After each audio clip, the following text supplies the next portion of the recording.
to episode 409 of Cinematary. I'm your host, Zach Dennis, and I'm here with Michael O'Malley. Just me.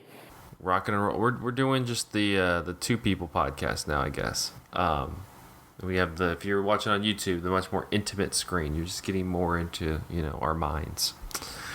But yeah, on this week's episode, we're going to talk about movies that we saw this week in part 1, and then part 2, we're going to be continuing our Young Critics Watch Old Movies series with 1937's The Tale of the Fox, which continues the 1930s stop motion sequences streak that we have kind of going on as well. That's right. Yeah, I didn't even think about that. Because we talked about that last week. And then also the story that they're working, I'll talk about it in the notes also, but it's just cool. The story that they're working on was a story written by the author who did Faust. So it's like we're all connected through Young Critics right now. That's wild. Yeah. It's There's also a semi stop motion version of Faust in the 90s by Jans Falkmeyer, like the Alice guy. So too late to do our Young Critics, but we'll just add it in there and just really go full circle. All right, I'm gonna kick it off with you, and we're gonna get some more Memoria talk. Yeah, so I saw the movie Memoria, which has been talked about, I think, a couple times. I think both by Andrew on this podcast. Because I talked a little bit about it because I saw it at TIFF, and I think I did a little recap, but that was a year ago. Yeah, you're right. Sorry, yeah. So I guess it premiered at TIFF, right, and then has been slowly making its way across the country, and Neon has abandoned the road show, but is still only kind of slowly opening it out, right? Am I correct in that? I don't know. Anyway, it's finally in Knoxville. It ain't near me, so. Finally in Knoxville. It may not be in Knoxville anymore. I don't know. I've not checked, but I saw it. And this was good because it was the first Apichatpong versus ethical movie that I saw in a theater. Everything else has been in a DVD in my home, which is not a terrible way to watch these movies, but definitely with this movie, I have a renewed appreciation of the oral qualities and just of his filmmaking, and especially this movie, because as people have talked about before on this podcast and elsewhere, the plot of this movie centers around Tilda Swinton, who is I believe Scottish researcher or something. She's in Colombia though for some reason, and she keeps hearing this really loud booming noise that lasts half a second, that she initially thinks is construction in the apartment next to hers, but is not that, and she keeps hearing it at random times. And so the entire movie is centered around these soundscapes that are interrupted by this booming noise. And there's just no way that watching this at home would be the same experience as seeing it in a theater, where that booming noise just shakes the chair that you're sitting in. And I thought it was super cool. It is a beautiful movie, sonically and visually, in the ways that I was expecting it to be, having seen some of his other films. So you have extremely long takes, largely dominated by silence and nearly motionless figures. Not really silence, I guess, but ambient noise. Although more so than his other movies, this seems to be bifurcated by this urban-rural divide. The Tilda Swinton character spends the first half of the movie roughly in a city, and fairly dense environment, and we get a lot of the noise and soundscape is city noises. There's a really long shot of just car alarms going off. And that sort of synthetic noise. And then the second half of the movie, she goes out into the country and meets this dude, and they have this kind of mystical encounter. And that part of the movie is, of course, dominated by the sounds that I'm more used to in an Apichatpong movie, which are those, the birds and the rustling wind through the trees and like water running and stuff like that. And it's just hypnotic. I almost fell asleep a few times. I was That's never what's on the great. verge of, yeah, I was never on the verge of falling asleep when the sound came, which was a little bit like disappointing that I didn't get jarred in that way. But it is a very calming movie, but it's also a movie that is like, I don't know, it is. I don't want to spoil this movie because you wait so long for like a really big payoff, honestly. I don't really want to spoil that, but like the last 30 minutes of the movie or so are just next level, I think. Like it's like I've not seen all of Apichatpong's movies, but I would say like the final like 30 minutes or so of this movie um, involve like my favorite stretch of filmmaking that I've seen from Apichatpong. Like it is just like one incredible moment after another, and these moments last like 10 minutes apiece, because that's the kind of movie he makes. Um, and it ends up being just like this, really kind of fascinating, I guess, like meditation or treatise on like not just memory, but also like how do we understand what's real, and also how does this link to like the entire spectrum of like human existence since the dawn of history. Um, and he somehow does this, like he like using these really long shots, he's able to like stretch out what the film is about, not just in the space and time that the movie allots, but like in history. Like when she meets this dude and they have this mystical encounter, like the scope of the movie just slowly starts pulling back, until all of a sudden they're like talking about like memories from past lives. Like he's like talking about memories from past lives, like, and talking about like thousands of years ago and stuff like that. And the movie kind of follows it there. And I don't know, I thought it was really cool. It's a sort of movie that is really fun to talk about, but is also like pure cinema in the sense of talking about it. It feels like completely inadequate for evoking what this movie actually feels like to experience. So if it hits a theater near you, or if you're listening in Knoxville and it's still at Downtown West, you should go see it and experience it. Yeah, I agree. I could probably, sail the seven seas and find a way to watch it at home. But I agree with you. Like, I don't think it's going to have the same experience. Like, unless I have like I don't, but like, unless you have like a studio grade sound system there, because it's really about like the sound design and everything. And this is just insane outside of just and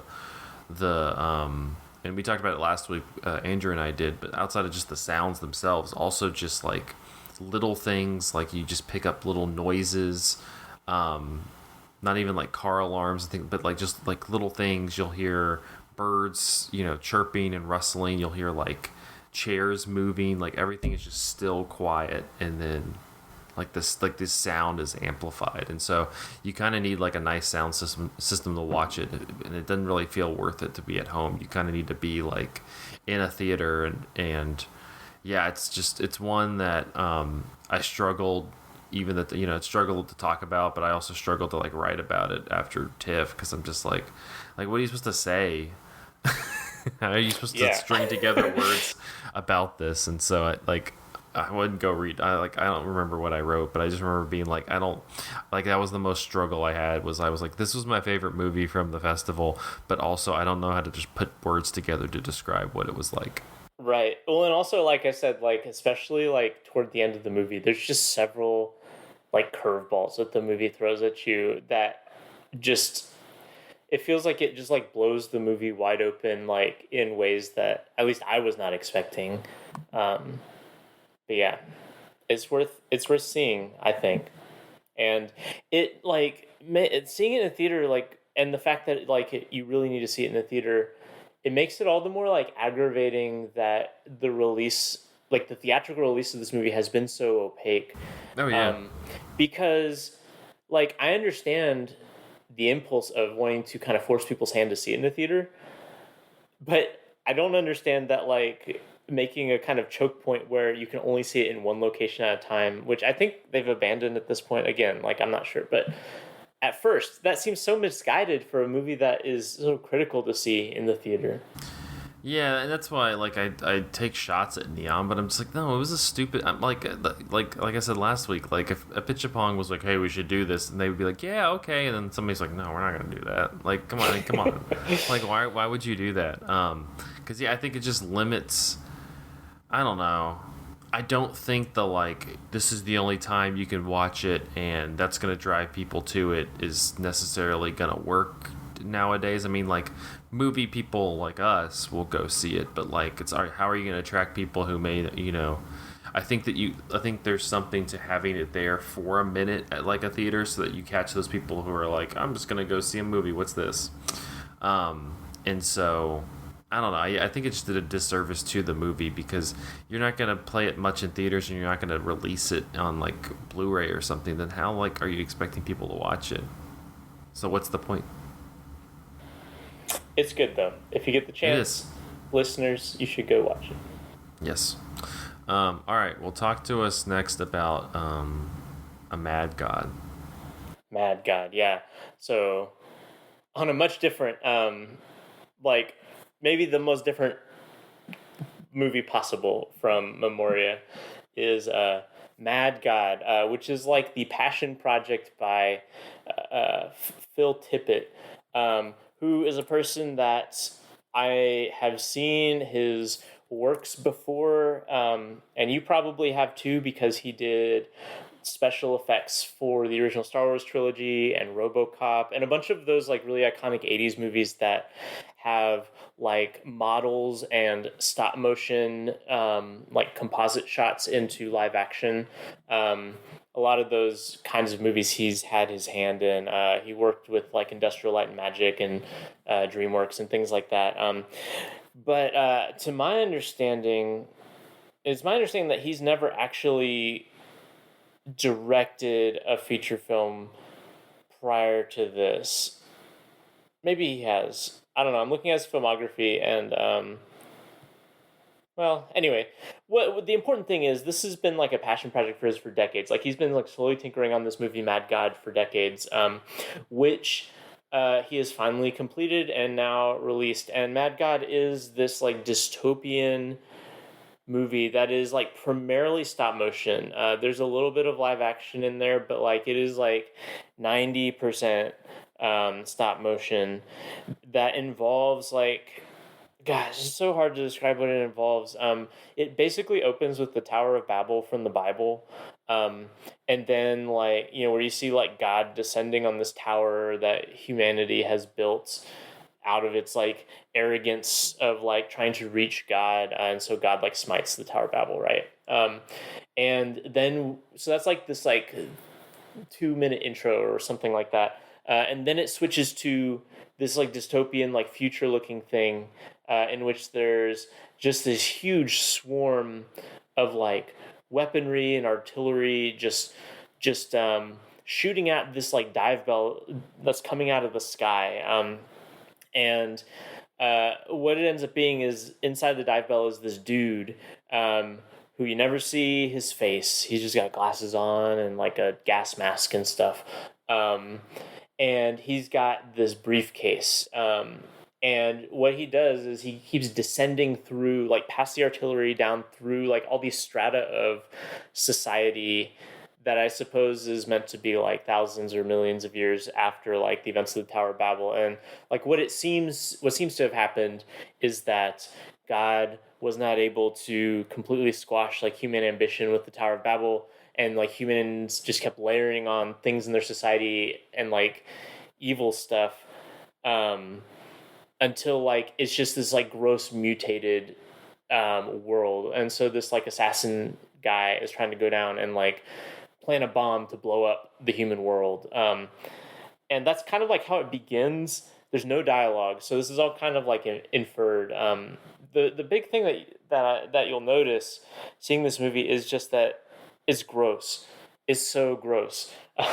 You see like there's so much poop and gore and like everything is all like these stop motion effects, and so it looks all like really tactile and furry and goopy, um, and like just the sheer like pain and suffering and evilness of this like environment is really really incredibly intricately uh evoked by the stop motion. Like it's some of the most like intricate stop motion I've ever seen. Um, just so that we can see like alien looking creatures eating poop from another alien creature's butthole or things like that.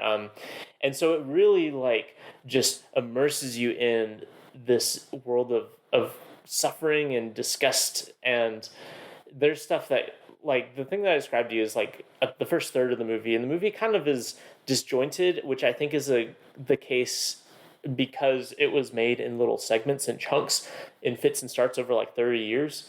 So it's not really telling a coherent narrative. There'll be like things that happen, and then the movie will kind of like take a left turn with another character, and then it may loop back to the original thing that you left, or it may not return to that.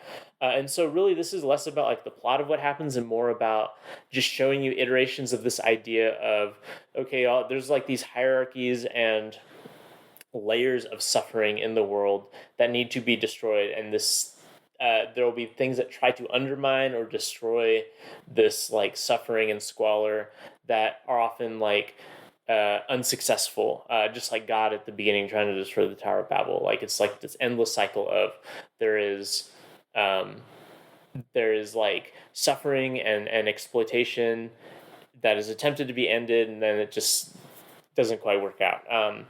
And so, I mean, it's not, I wouldn't say it's a good time, but it is incredible. Like, it is incredible testament to, like, what stop motion and other kinds of practical effects are able to evoke. Like, because this is a movie that could only look this way because of the way that it was made. And the way that it was made must have involved, like, countless hours of labor. Like, it is just an incredible testament to just the work of Phil Tippett and all of his other folks who he worked with, which is like kind of a strange thing to say, like that he spent like however many hours of his free time, you know, essentially like this was like a thing that he just did to make this like miserable vision of a future in which like, you know, civilization inevitably turns to just suffering and pain. And I don't know, there's a thing at the end of the movie where this dude like sees the beginning of the universe and then sees the universe slowly crumble into like this world of suffering. And like, I don't know, there is something like really kind of poignant about the movie from that standpoint where you've been like just shoved through all this grossness. But in the end you see all the like beauty and intention behind it that eventually like just corroded into what it is like that you see. And there's something to be said for that, like on a meta level, about like how Phil Tippett is and like all his team of animators have spent so long creating something that is so vile. Like in the same way that like human civilization has there's been so much work that went into human civilization, and it ends up being you know, kind of awful. I don't know. I'm probably not selling the movie very well. But if any of this sounds interesting to you and you think you can stomach the like, it is really gross. I think it is worth seeing because it is like a pinnacle of a certain kind of effects filmmaking that is basically extinct. This guy has like a famous quote that when he saw Jurassic Park, which he worked on, I believe, but when he saw the CGI in Jurassic Park, he said it was something to the effect of like, I think I've become, well, it might have been extinct. Like he might have said like something like, I think I've become extinct or something. And like, this feels like the effects in like, whatever. It feels like, you know, if you imagine like the effects in like Jabba's palace in like the Return of the Jedi, like where except that the entire movie is those effects, and there are very few like visible like live action or human characters. You get like a sense of the texture of this movie, and it's really cool. And it doesn't look like anything that could be made today, and it doesn't look like anything that really could have been made back in the 80s because it takes such an incredible amount of work and time to have done. And so you get this weird movie that is out of time by necessity. Like, it took so long to make with these processes that are now out of date that there will never be another movie that looks like this again. And so, as a piece of technical stuff, craft, it's really incredible. Thematically, it's got some interesting stuff, but only if you're willing to like endure that. So I Google searched images while you were talking, and yeah, I can see what you're talking about. They didn't have any of the poop eating, but like just the honestly, I would probably watch it just for the whole texture thing that you're talking about, because like those characters do look like they look kind of insane, but also with like this kind of retro-y feel. Like it feels like from a bygone era of like what you're describing in terms of special effects, which is always kind of cool on just a technical level to experience. I mean, it's something that we're going to talk about probably later in this episode that we talked about last week. It's like, I think we both agreed like King Kong has a lot of problems as a story, but damn, is the stop motion animation incredibly cool. And it's kind of the same here. Like, you could poke some holes in Tail of the Fox, but we'll also talk about like how incredibly fluid a stop motion animation film that is for 1930, 1937, that whole range when they were making it. Yeah, so Mad God, wild, unpleasant movie, worth seeing if you're interested in the craft and think you can stomach the rest of it. I'll see. I can't promise anything. All right, well, I'm going to bring us home with a nice, group of old hippies getting together for a concert. That's A Mighty Wind. Yeah. I love Christopher Guest. I've seen just about everything that he's done. I was actually thinking while watching this, it would be cool to do a Christopher Guest series at some point for Cinematary, just to kind of we've done Best in Show, but like I was thinking about how this movie relates to, you have like Guffman and Best in Show, which are just like funny lines, just like hitting you left and right, and then this one is kind of the outlier of the entire filmography that he has, because it is very funny, but it also like is very like pensive and kind of tender. Like the whole Eugene Levy and Catherine O'Hara characters are just like this kind of beautiful little thing happening while the rest of the movie is kind of transpiring in a very typical Christopher Guest fashion. But for those who have not seen it, I'll say that most of his movies, I believe, right now are on HBO Max. But A Mighty Wind it's pretty much this long time manager who worked with a number of like the big 60s era folk musicians, had died, and so his son, played by Bob Balaban, is organizing this tribute concert and bringing back a lot of the acts. So that includes, you have the new Main Street Singers. The originals were the Main Street Singers, but you have the new version of them that includes John Michael Higgins and Jane Lynch and Parker Posey, who's deeply underutilized. Parker Posey's always wonderful, and she gets kind of underutilized in this one.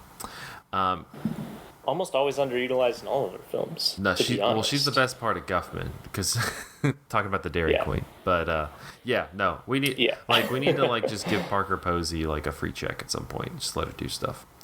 Then you have the second band is Harry Shearer, Christopher Guest, and Michael McKean. They have the Folksmen. And it's kind of the other thing I was thinking about as well is like how Christopher Guest slowly kind of pushes himself away from the spotlight of his movies. Like, he's the star in Guffman. He's pretty prominent in Best in Show. He's not the star.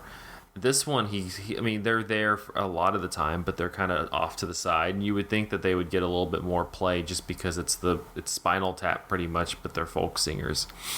And then, especially in his last two movies, he's very much like off to the side, which is just kind of interesting.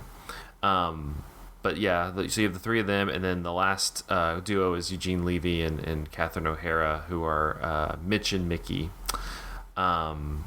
And so the movie is set up very much similar to a lot of Christopher Guest movies. I mean, they announce this concert, and then for the majority of the movie, you're watching these bands like prepare. You're watching them kind of reunite for the Eugene Levy and Catherine O'Hara character. Like they haven't seen each other in many years, so it's like kind of they're dealing with like this kind of awkward reconnection to a degree. I love my favorite part of that whole thing is like Eugene Levy goes to her house to have dinner with her and her husband, and her husband's like thing is that he's super into model trains and like takes him into like this like giant model train set that he's built, called Crabville because his last name's Crab. It's great. But yeah, this one is definitely I'll say it's very funny. There's a lot of funny parts. Fred Willard shows up for probably all of 7 minutes and is just hits a grand slam immediately.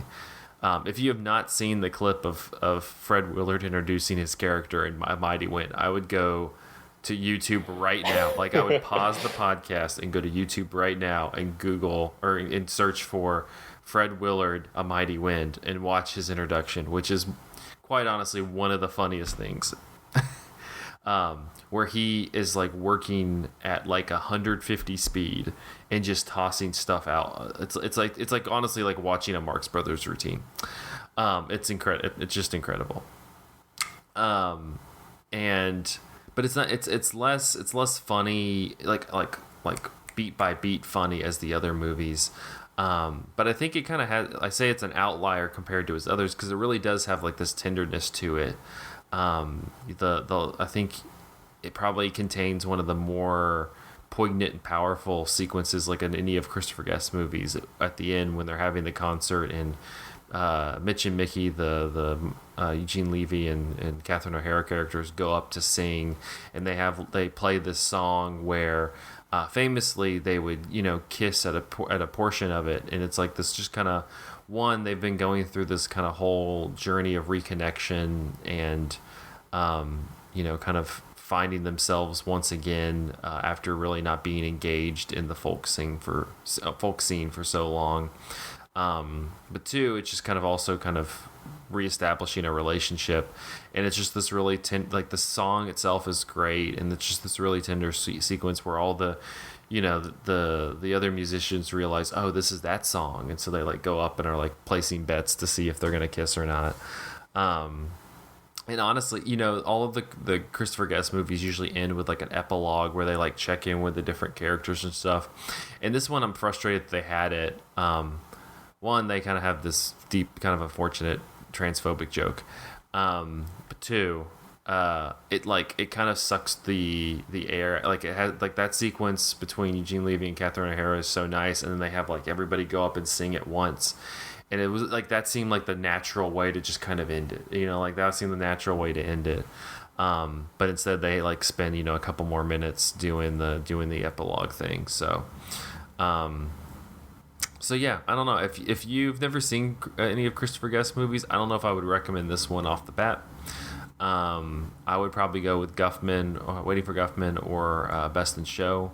But I think this one is a little underrated and rewarding. I'm not a giant fan of his last two, For Your Consideration and Mascots, but I think the trio of Best in Show, Waiting for Guffman, and A Mighty Wind's pretty strong. But yeah, just tossing it out into the universe that Cinematary should do a Christopher Guest series at some point. Are you behind it? Well, you could work, even though he didn't direct it, you could work like Princess Bride in there. You could work Spinal Tap in there. Yeah, and then go through like Guffman and some of the others. I don't know. Just throwing it out there. All right, we're going to take a quick break, and then we will be back talking about the Tale of the Fox after this.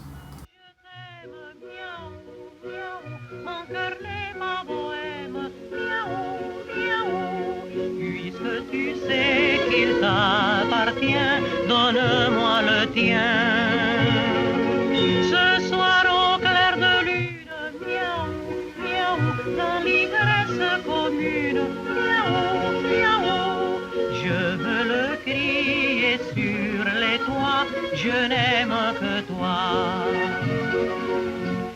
Chérie, je viens rôder vers ta demeure. Ne me fais pas languir, And welcome back ouvre to tes part 2 of bras. episode 409 of Cinematary. In this part, we're going to be continuing our Young Critics Watch Old Movies series with 1937's The Tale of the Fox, directed by Irene and Ladislas Starovich, from a script by the Staroviches and Roger Rishaby. The film stars Sylvia Bataille, Claude Dauphin, Lane, and Leon Larive.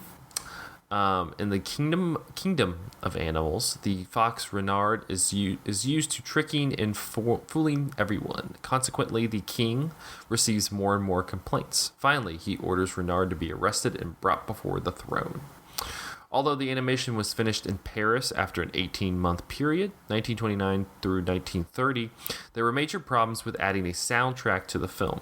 Finally, funding was given for a German soundtrack by Ufa, and Johann Wolfgang van Gogh had written a classic version of the Renard legend, and this version had its premiere in Berlin in April 1937. And Van Gogh is also the author of Faust, so connections.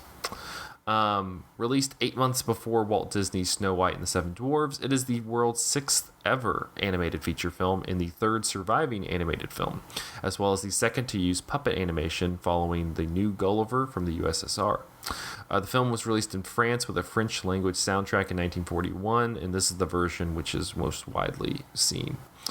Ladislav Starovich, originally Vladislav Starovich, had been tinkering with the stop-motion process for many years. It started in 1920 with Lucanus Service, which involved actual stag beetles that were deceased and reanimated this way.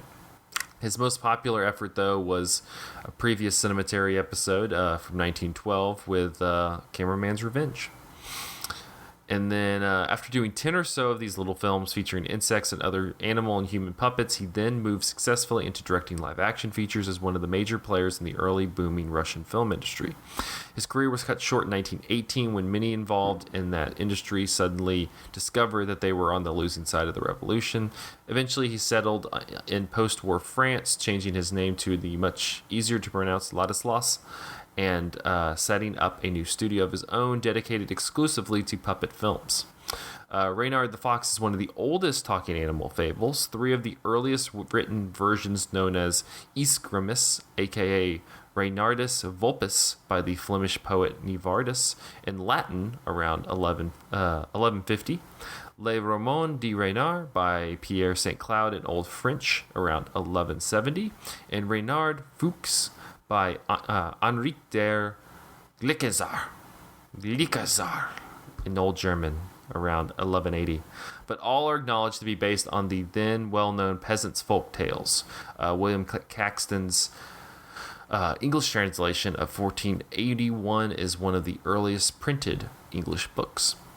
The film scenario is credited to Irene Starovich, but it is essentially Le Roman de Reynard as finalized in literary form by the Renaissance, especially in Wolfgang van Gogh's 1794 Reineke Fuchs epic poem. By the 1920s, almost every standard edition of Goethe's poem had the 1840s illustrations of Wilhelm von Kulbach, and the Starovich's stop-motion models look very similar to those. I just found this to be an interesting little tidbit, but there was an anti-Semitic cartoon animated sequel of this about Reynard the Fox that was made from 1941 to 1943 in the Nazi-occupied Netherlands. In that film, King Noble has died, and the animal kingdom is under the regency led by Baldwin the Ass. Or Sir Ass, as they say in the movie, a tribe of wandering rhinoceros merchants led by Jodocus enters the kingdom. The film makes blatant comparisons between the rhino's nose horns and the Nazi caricatures of big-nosed Jewish people, and the Jode of Jodocus is pronounced like the Dutch word for Jew. So, What an ass indeed. Yeah, I mean, the guy's name's Baldwin the Ass. What'd you expect? I mean, this movie slaps because not only do you have Baldwin the Ass, who's called Sir Ass, but then you have also Sir Cock. So you got Sir Cock and Ass. Sir Cock. Yeah, Sir Cock and Sir Ass. Yeah, That is wonderful. I'm like, all right, yeah, hell yeah. Well, cool. So this was my first time seeing this. I believe it was yours as well. Yeah, mine too. What did you make of it? Because, yeah, what did you make of Tale of the Fox? I really liked it. I had, before we had done like the voting for Young Critics, I had just happened to have watched the other two really early stop motion features, like the new Gulliver, and there's another one that came out in 1937 called The Seven Ravens. That's like a German stop motion film, and so I thought I understood like the kind of stop motion I was gonna see in this movie, because I had seen like two other ones that were, around the same time in like Europe broadly. But this one blows all of those out of the water.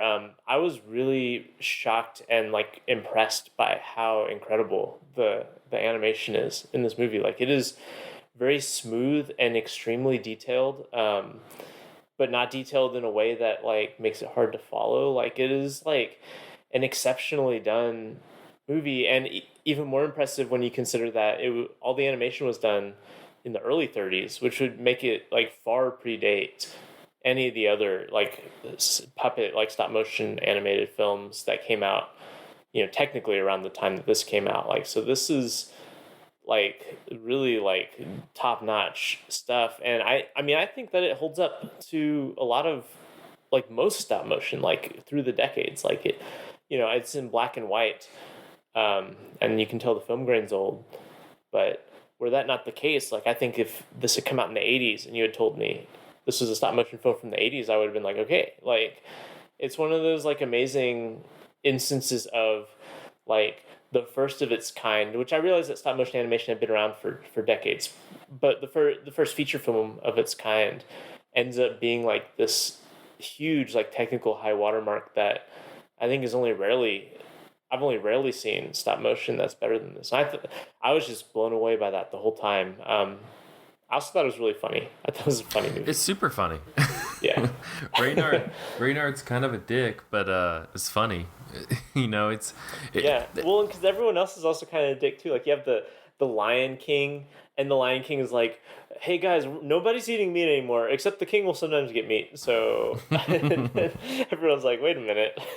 Yeah, no, it's like a stealthily kind of funny movie, and you're just like, oh, this kind of. I wasn't expecting this to be as funny as it was.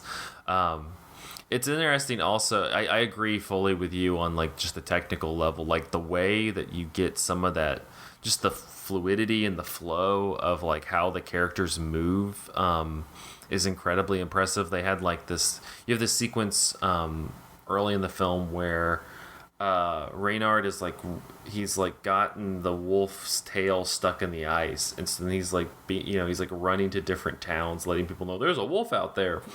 And so you have these like townspeople like kind of congregating to follow him, and then he's running ahead, and like he's supposed to he's supposed to be running really fast, and there's just like this very like crazy forward momentum animation to him, and then you have these human puppets who are kind of chasing after him, who are not completely formed. They a little bit look like a blur, just because they're supposed to be like this large group running, and it's just like, yeah, you're like, what the hell, like how the hell did he make that happen? And then you just think of like the whole climax sequence, which is super cool, of them where Reynard's like stuck up in the or he's like holed up in this castle, and it's like him and his son. Yeah, and they're just like battling it out. There's like this really funny. Well, it's like sequence. It's like Home Alone like to the max. Yeah, like it's like got a Looney Tunes kind of cadence to it, because you have like there's like several scenes where like people are. Or there's like this one shot in particular where people keep trying to come in through these windows, and he keeps pressing different buttons, and these contraptions keep like dropping down hammers to like bop them out the window again, and it was so funny. Yeah, and it's it's just kind of fun to watch, and like he has like Reynard's up there with the different contraptions and like signals when somebody's like entered the door and he hits the contraption, they get like slapped with it. Yeah, it feels like Looney Tunes. It almost feels like some type of like arcade game to a degree, because it's just like hitting levers and like having to like knock the people out of the windows and such. No, it's just there's so many sequences that are just so, you would even, if you said this was made in the 80s or this was made in the 90s, you'd be like, oh, this is cool. But I'm like, no, the fact that this was made in like 1930, because that's all when all the animation happened. They just added the soundtrack and stuff later, so it's like, 1930 was when they animated this. That's utterly insane. It is, like, it's so incredibly good. I think also, though, the time period in which it's made, it's kind of like those like first few Disney films like Snow White and Pinocchio or whatever, where because of the era in which it was made, it's like kind of really dark and messed up in ways that probably if it were made later wouldn't have been the case. Like, and I assume that this is from like the folk tales, which I'm not like super familiar with. I like knew they existed, but I've never read them. But like, you get stuff where like for instance, when the decree is made that you can't eat meat, like we see the corpses of animals that have been eaten, and there's this like, it's like a gag almost, where like they're like, oh no, something really bad happened to is it a chicken? They're like, oh no, this chicken's been eaten. And so they bring it in, and the chicken's like covered in like a shroud that has like a picture of a chicken skeleton on it. And you're like, okay, I guess there's a dead chicken under there. And then like the shroud gets pulled back, and it's just a chicken skeleton, like an actual chicken skeleton under there. And then like one of the birds goes like, "Mama," right? Doesn't that happen? It's just something like that. You're just like, oh my god. Well, like you have the dream sequence where Reynard's like dreaming on like they're having like this kind of fight jousting thing between him and Wolf, and at one point he's kind of losing to the wolf, and like the little wolf, his like little wolf kids are like cheering, and then like he's able to turn the tide and like stabs him in the back, and the kids just like leave, and you're like, oh my god, like all these kids are just like at this like little medieval setup to watch these people kill themselves, or these animals kill themselves to death. Yeah, I was just like, Jesus. It's like, it's got the like playfulness of like that kind of like early like Looney Tunes sort of stuff, with also like none of the kind of like rubbery kind of safety feeling of Looney Tunes, because like in Looney Tunes, like characters get like bopped around and stuff, and they're always okay generally, but in this, like there's like the real tangible feeling of like these animals being physical things, like animals, which is maybe like a testament to like what the specific effect of stop motion is. But like when these animals like hit each other and stuff, it feels like they hit harder than like in a cartoon where like you might have the characters like bodies stretch out and be rubbery and stuff. No, I think that's just like the nature of the puppet too, because whenever they're fighting them in that castle, like they'll just get hit with like a brick and just be like like just flop off the edge. It's just crazy. Yeah. You mentioned Disney and Snow White, which also came out this year, 1937. Yeah, it came out. This one came out 8 months before. So take that, Walt Disney. But it's interesting. This one I was reading, there's not a lot of stuff, which I'm honestly like, I would read a whole history of like the making and release and all that stuff of this movie, because it seems fascinating. But there's not much really out there right now. But they were talking about like the influence it had, and I think it was very influential on a number of early kind of animated projects in terms of like character designs, and like we're talking about like the whole kind of Looney Tune vibe of it. You can tell if you kind of see a little bit of the remnants of something like the Disney's Robin Hood, which they kind of lifted a lot of Reynard the Fox stuff onto that for that character, but also I think just kind of in in the character of Robin Hood compared to Reynard. I mean, Robin Hood's is a much more subdued character than Reynard. He's not over there, just fucking with people's families. But you can see a lot. But he's still a kind of anti-authority like figure who's stirring things up. Yeah, and then you kind of have almost a direct reference to the end of that movie when the king and a couple other people are like digging in the dirt to find like this treasure or whatever that Reynard promised them. And it reminds you of like the end of Robin Hood when the Sheriff of Nottingham and Prince John and them are sitting there like, in their chain gang doing I forgot if they're digging or if they're mining or something. But yeah, you can see a lot of that imprint.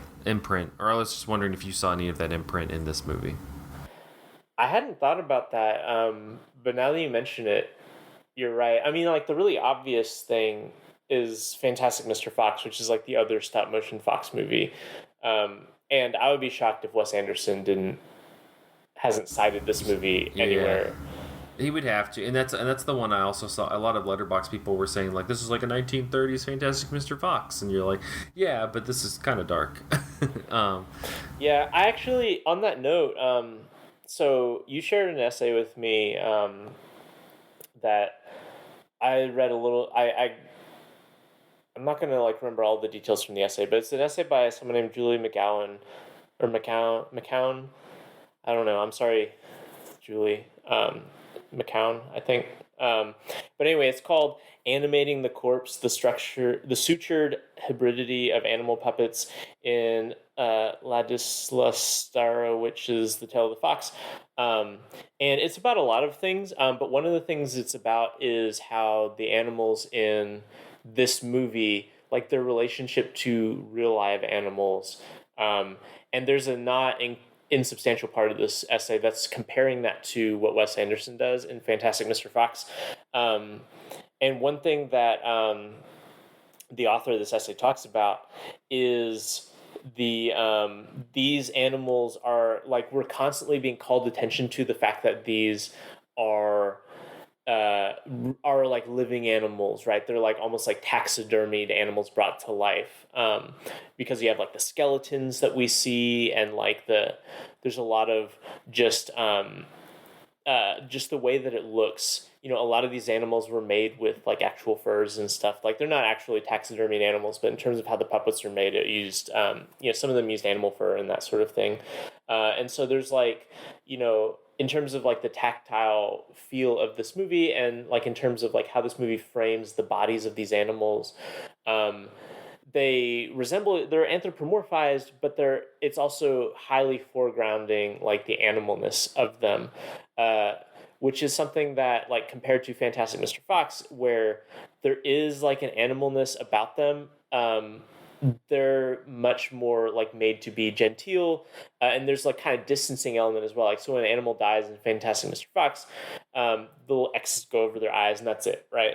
And which is like a fun, like, cartoony thing. But when an animal dies in this, you see its skeleton, and I thought that was interesting, that like this movie is so much closer in terms of like the material that made it, and the way that material has resulted in the way that these animals are presented, that they're closer to reanimated corpses than like puppets. And that's like of a piece with this filmmaker's previous stuff, like reanimating like dead beetles and stuff, which like I thought was an interesting point. And I mean, Fantastic Mr. Fox is interesting because it's way more distanced. Like the moments in which the animals erupt into their animalness are like aberrations that are kind of like played for like comedy, and there's like some thematic stuff there. But in this movie, there's so much more animal like all the time. And that was an interesting point that essay made. Which is interesting also because I've watched like some of the behind the scenes things for Fantastic Mr. Fox, and one of the things Wes Anderson had like the actors do, whether it was George Clooney or Meryl Streep or whom have you, like he had, like, if you watch on the bonus features on the Criterion disc, that they have scenes of like George Clooney like running in like a field, acting out the sequences, or like Bill Murray in Wes Anderson kind of acting out a scene with Wes Anderson standing in for the George Clooney character. But it was interesting that like a lot of the stuff. So like you didn't get that from this one, but like it's cool that like Fantastic Mr. Fox almost took it to a different level where the human actors playing these animals like had to like engage with that level to a degree, because he took a lot of the filming that he did for that and gave that to the animators to kind of use as reference points. And so it's kind of like cool how it's also working off of reality in a way similar to what Tale of the Fox is doing. I'm curious. I'd be curious. I mean, because a lot of like early animation is they did a live action reenactment, and then the animators used that to draw or rotoscope or things like that. And I'm curious if there's any sort of basis for like this, or if like stop motion has a different. I don't know.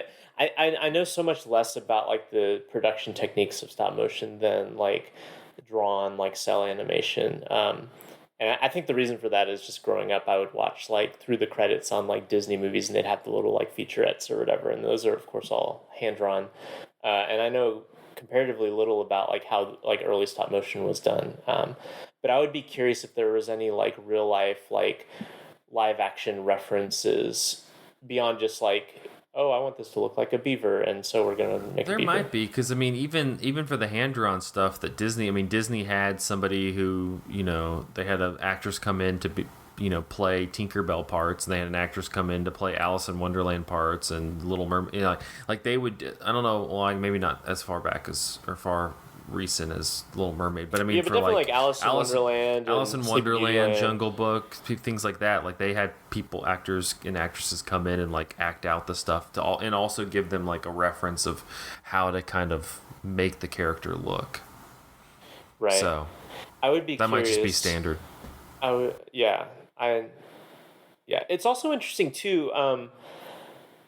I've mentioned this before, but I think it's like really important if you're like interested in the history of animation to get outside of the United States, because the United States, like Disney is just so monolithic. And most of the animation in the United States connects back to Disney in some ways. Like they were either got their start at Disney, or they looked at Disney and tried to replicate their techniques or whatever. Like the fact of like the Walt Disney Company's existence and like complete hegemony over American animation, like there's been so until fairly recently, there's been so little like alternative modes in American animation. But what that I feel like I didn't have growing up, what I didn't have a good understanding of, even though sometimes I would see movies like this repackaged with like English dubs, like for cheap or whatever, is that like there's whole other schools of animation that like basically have no evolutionary connections to like Disney production techniques. And like this movie, like all the production was done in, the late 20s and early 30s, like all the animation. And I mean, even if they had wanted to copy Walt Disney, they almost couldn't have, because it was barely a company back then, like they only had a few shorts. And so I just think it's always really interesting to see like alternative strands. And one of the things that is fascinating to me is how much larger stop motion, like with like doll animation, has played in European animation compared to American, because you have like the really robust like Czech tradition of stop motion animation. Russia has a lot of like stop motion stuff. This is like a Russian, French, German production, I guess. And those all have like, they all basically have stop motion films before they have like cell animated, like drawn films for animation. And I just think that that's like a really interesting like evolutionary path for animation to take, because it is so drastically different from like what American animation, like the direction that took. And so it's always cool to see a movie like this, like going back and seeing like, okay, what were like the techniques, what were the ways that they, told stories in this format. And one of the things I've noticed, I mean, I guess this is true of Disney films as well, but they lean really heavily on like the fairy folktale. Like the other one I talked about, like the German one, the Seven Ravens, is based on a Brothers Grimm story, and maintains a lot of that like kind of bizarre like storytelling beats, and obviously this one has all the other folk stuff as well. There might be this writing or something already, but I'd be curious to like what you're talking about, tracking like the history of stop motion animation, because I think for the most part, even more than other animated things, it really did lean on fairy tales and folk tales and things like that, because it was like, oh, like this, it needed this to kind like this mode to kind of feel genuine to the text, and that's kind of what you think. You fast forward even to like modern stop motion people like Leica, they're making movies that feel like, I mean, you could probably make it regularly animated, and some of them you could probably make live action, but like they utilize the medium of stop motion to kind of add that extra layer, and honestly like enhances just kind of the storytelling element of it. Because you think of something like Coraline, you could probably make a live action Coraline movie. You could probably make just a regular digitally animated version of Coraline, but there's something that like adds that texture to the story, that you have this kind of stop motion quality. And it would be interesting to kind of see how the animation form was kind of if it was pigeonholed for a long time to be things like that, like stories like the Tale of the Fox or something of that ilk, or if if people are kind of have found ways to kind of branch off a little bit and try different methods. I mean, I'm trying to think of something. Was that movie Mary and Max, was that stop motion? Have you ever seen that one? Yeah, that one was. I mean, there's of course the like man, what's his name? He directed Coraline, but Henry Selick. Yeah. There's all the Selick stuff. There's the Rankin Bass stuff in America as well, which is kind of folktale-y.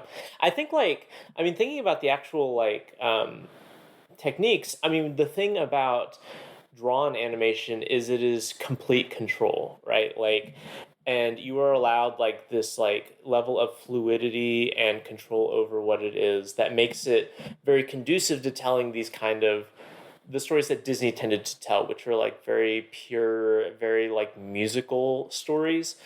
Whereas stop motion, there's an element of chaos and lack of control there, because everything you touch changes. And like if you watch like King Kong, for instance, all the stop motion there, his fur is like constantly just moving, because you couldn't move his arms without also ruffling his fur.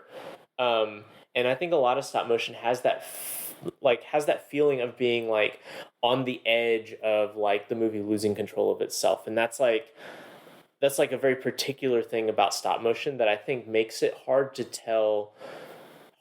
tell stories that are like pure and comfortable, like the stories that Disney would tell. And when they are trying to be like that, it's really easy for them to become uncanny, which is, I think, like some of the Rankin Bass stuff looks kind of uncanny when it tries to be really sweet.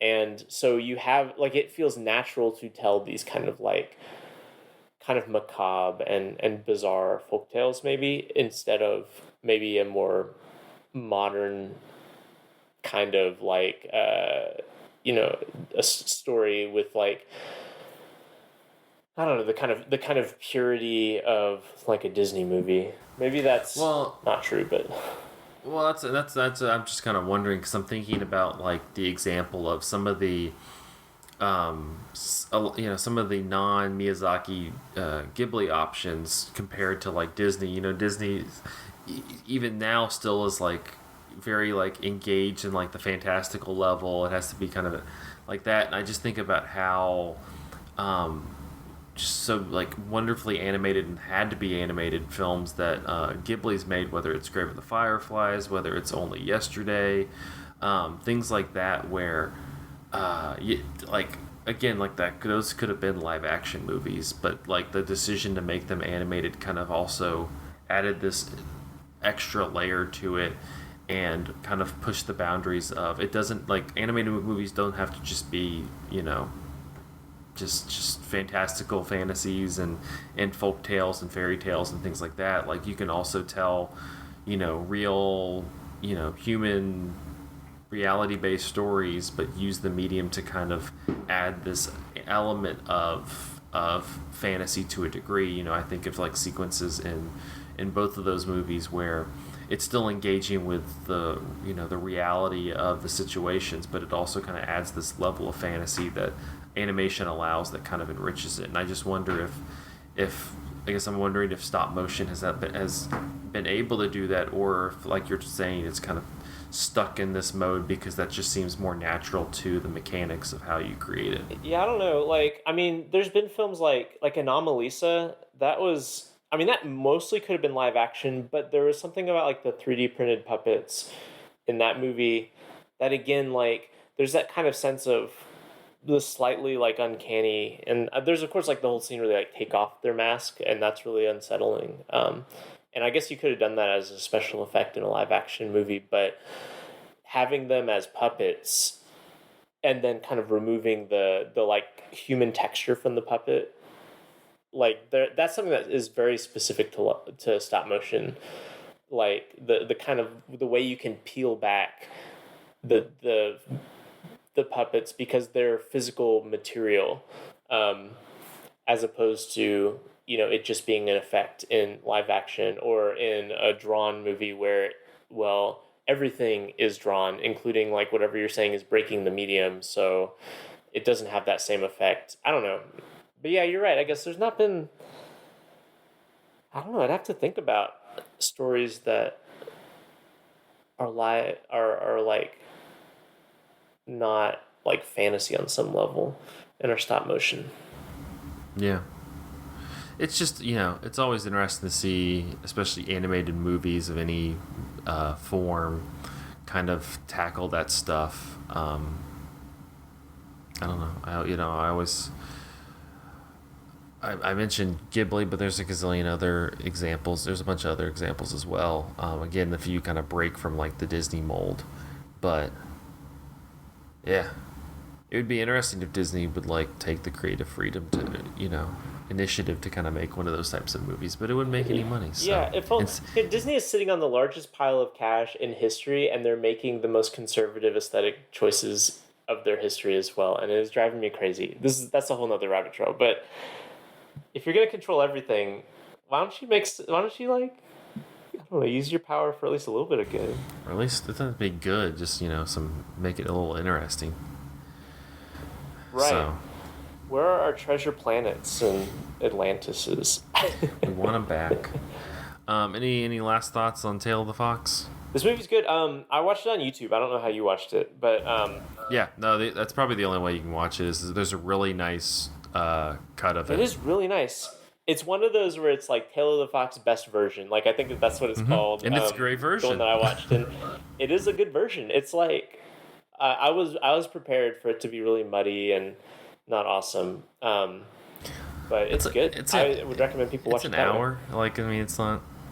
I don't know. If you're into animation, you should take the hour to just watch it. I think you may not love the movie itself, but I think you'll enjoy the technicality, the technical process of it. It's cool.